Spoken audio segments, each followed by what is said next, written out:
dalam rangka menyukseskan vaksinasi dalam mempercepat penanggulangan pandemi COVID-19.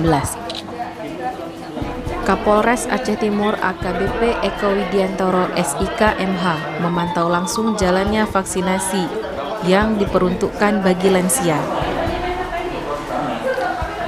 Di sela-sela kegiatan tersebut, Kapolres menyatakan untuk di wilayah hukum Polres Aceh Timur, vaksinasi massal dipusatkan di kantor Dinas Kesehatan Kabupaten Aceh Timur dengan melibatkan 7 tenaga vaksinator dari Dinas Kesehatan Kabupaten dan 2 tenaga vaksinator dari Urdokes Polres Aceh Timur.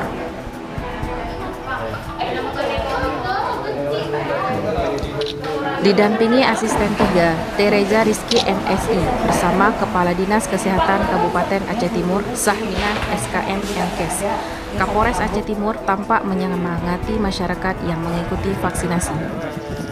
Vaksinasi ini akan dilakukan bertahap selama 5 hari, dari tanggal 3 sampai dengan 7 Juni, yang diperuntukkan bagi lansia dan berikutnya untuk masyarakat umum.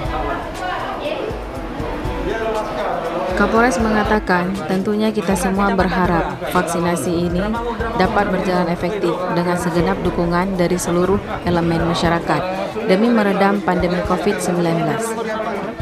Beliau juga menghimbau, walau masyarakat telah mendapat suntikan vaksin, tetap diminta untuk selalu mematuhi protokol kesehatan dengan tetap memakai masker, menjaga jarak, dan menghindari kerumunan.